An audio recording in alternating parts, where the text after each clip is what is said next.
There is a nightmare more terrifying than any other. A nightmare that has haunted thousands of people all over the world. It felt as if there was a male presence there who was evil. I can remember seeing this figure in the doorway. I just knew it was female. A presence comes into the room, paralyzes its victim, then leaps on their body and assaults them. It hits me so hard at times where it just knocks me off my mattress. She's choking me so hard that I think that my voice box is going to collapse. Sometimes it's a shadowy figure, sometimes an old hag, sometimes a demon. But whatever shape it takes, the entity, as it is often called, has concrete effects, leaving its victims battered and exhausted, their lives in pieces. Sufferers are sure that when they see it, they are awake, and it is real. Science, psychology, and religion have all grappled with this phenomenon. Can any explain the mystery of the entity?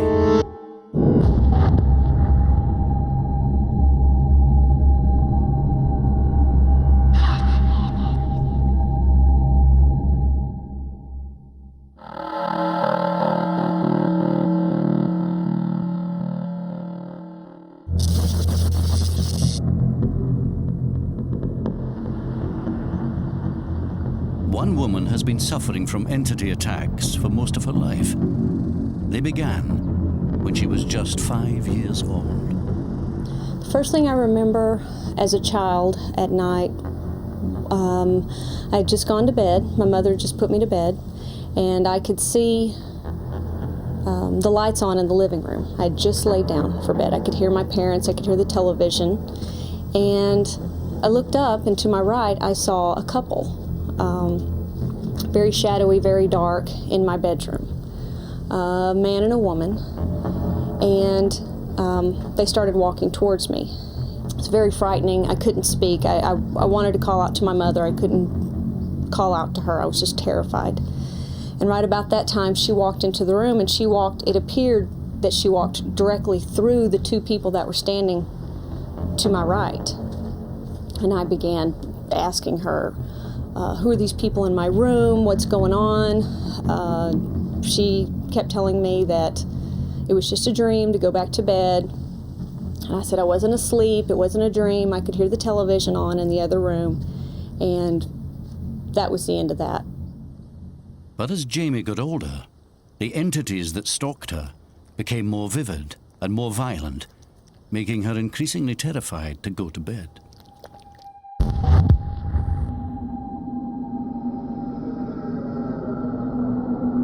As soon as I become aware that there's someone in the room, I'll go into a paralysis, and I can't move, I can't shout out, I'm unable to call for help, and I'm unable to stop any kind of attack. Usually it's an attack.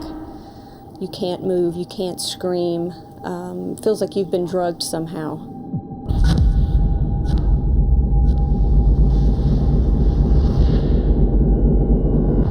The Shadow Man, and this is just a recent label that I've put on this character. The closest I've seen of him is the arm, because it's been around my throat several times. He's very violent. He doesn't use any caution whatsoever. He could care less if my neck is broken. I mean, that's how violent he is. Generally, he's accompanied by a very old woman. She's rather short, draped in many layers of clothing. She looks like a homeless type person. Like all of her belongings are on her. A shawl, jacket, a hat. The old woman will sit on my chest, and she's not extremely heavy, but she's heavy enough that it's very hard to breathe. It's extremely hard to breathe. I can't get my lungs to expand. He'll have me around the base of my neck. She'll come up to the top part, and she's choking me so hard that I think that my voice box is going to collapse. I can't move. He's got my arms down usually, or just the way she's sitting on me, I can't move, and there's nothing I can do.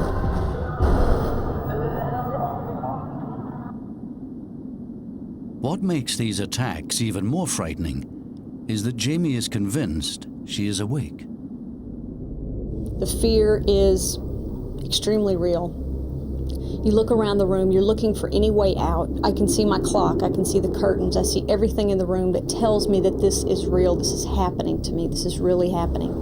And I'm wondering why my husband can't hear them, why he can't hear the struggle, why he can't hear the fight. And beyond that, I'm wondering what's going to happen to me after they kill me, who's next? Your mind and your body thinks you've been through it.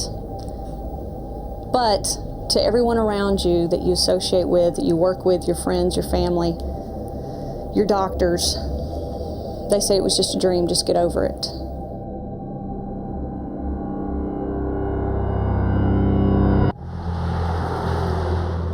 For years, Jamie thought she was alone and feared she was mad or delusional.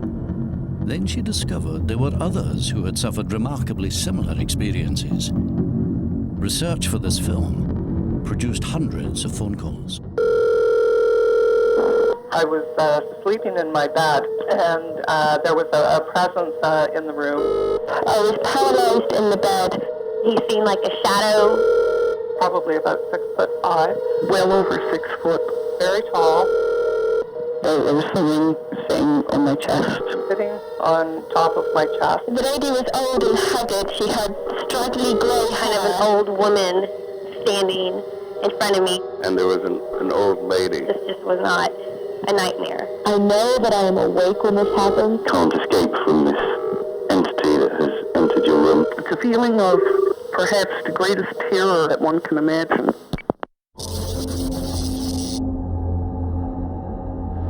There was a presence in the room. I thought I could see an entity, black figure.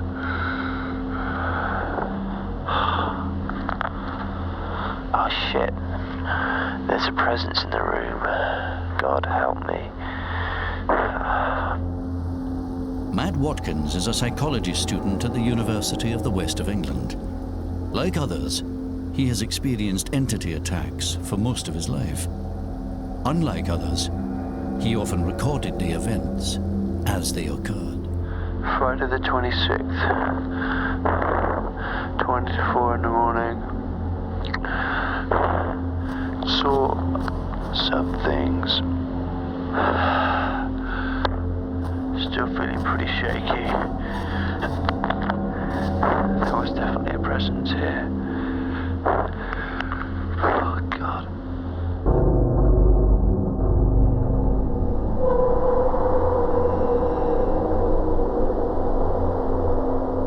I can remember seeing this figure in the doorway. I just knew it was female, but I remember she was old, she had a haggard face, and she saw me, she looked me in the eyes, and she ran right up to my face. The way she came up to me, she glided, stopped right in front of my face, and literally 2 inches away from my nose, looked at me in the eyes, and she had what could be described as black eyeliner running down her face. The fear, it can be a tremendous amount of fear. If you can imagine lying in bed, it's dark, and you've got an intruder in the house. More than that, you're paralysed. Your adrenaline is building up. Your typical human response is to fight or flight. You can't help yourself, you can't defend yourself. And more than that, it's an unusual experience because you're witnessing some kind of hallucination, and for some people, they might think this is some kind of ghost or deity. Last words were, in my mind, get a grip. It's just the floorboards creaking. Go to sleep, there's nothing to worry about. It's made me question the nature of reality. It's made me look into many different areas. It's made me look into psychiatry, parapsychology, transpersonal psychology, all these different areas. I realised that there could be other explanations for this, and then I started looking into it a bit more. Matt was terrified by his visions, but he was also intrigued. He decided to make the entity the focus of his degree. Searching through ancient texts, he was surprised to find evidence of the entity experience dating back over 2,000 years. When doomed to death, I will attend you as a nocturnal fury. I will attack your faces, and brooding upon your restless breasts, I will deprive you of repose by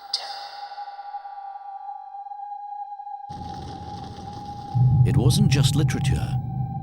Many artists had also depicted the entity. In the Middle Ages, it was often represented as a horned beast that preyed on sleeping women and was sometimes thought to rape them. Later paintings saw it as a heavy demon-like creature sitting on the chests of its paralyzed victim. Why were there so many depictions of the entity experience, and why were they so similar? There may be one explanation.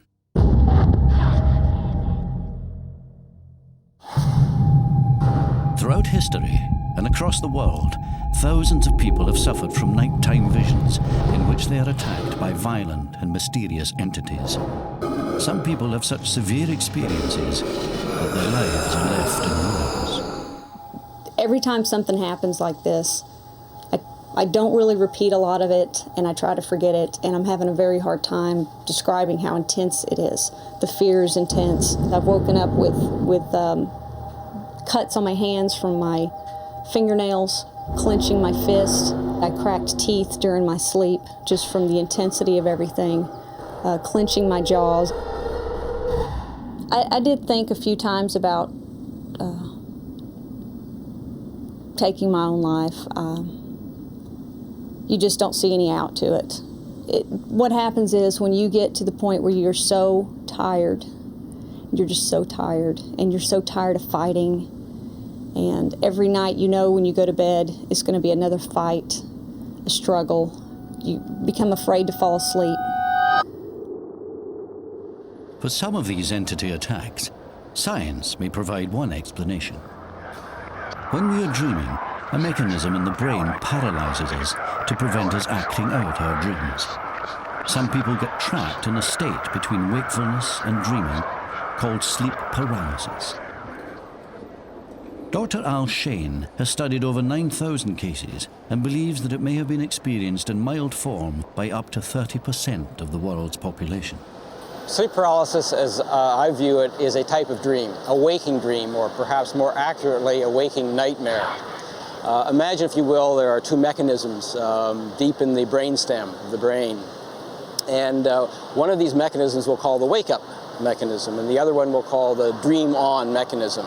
And they're linked to one another. In particular, the wake-up mechanism inhibits the dream mechanism. So when this one is turned on, you're awake, alert, conscious of your surroundings, able to respond to your surroundings.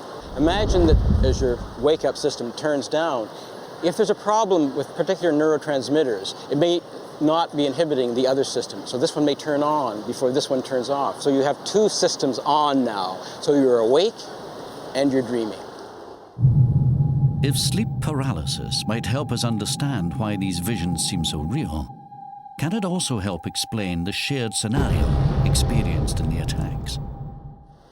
A way in which the hallucination might build might be from the case in which you imagine that there's something on your chest. Perhaps it's simply the fact that you can't take a deep breath because you are paralyzed after all.